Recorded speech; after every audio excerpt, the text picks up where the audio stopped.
আমাদের এই হজের ব্যাপারে লিজ নেওয়া এবং নিজস্ব আমাদের দুটা যে 737 লিজ আছে এটা চলে যাবে, এর জন্য আমরা চেষ্টা করেছিলাম এসিএমআই প্লাস ড্রাই লিজের জন্য চেষ্টা করা।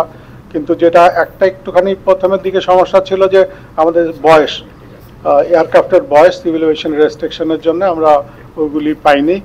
তারপরে আমরা ইদানিংকালে আমার বেশ কয়েকটা আরএফপি করেছিলাম, কিন্তু যেই পয়সা আমরা পাই সেটা দিয়ে আমরা অপারেট করলে এটা প্রচুর বেশ কিছু লস হবে।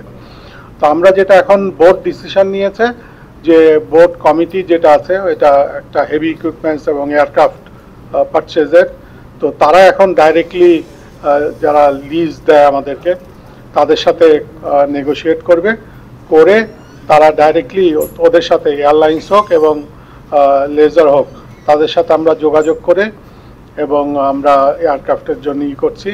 এবং এটা হয়তো সামনের সপ্তাহ থেকেই, রোববার থেকে এই প্রসেসটা শুরু হবে।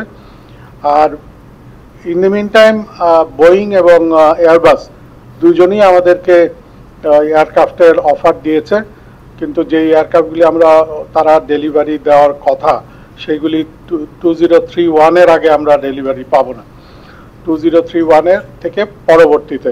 তা আমরা ওরা আমাদেরকে 5টা বড় এয়ারক্রাফট এবং 5টা 14টা করে ওরা আমাদেরকে বিভিন্ন 2 মডেলের আমাদেরকে অফার দিয়েছে। আমরা সেই অফার এখন ওই টেকনো ফাইন্যান্সিয়াল কমিটিতে পাঠাচ্ছি এবং দুইটাই আমাদেরকে আমরা দিয়ে যেটা ফিজিবল ওরা রেকমেন্ড করবে সেটা আমরা বোর্ডে প্লেস করব two purchase of the aircraft.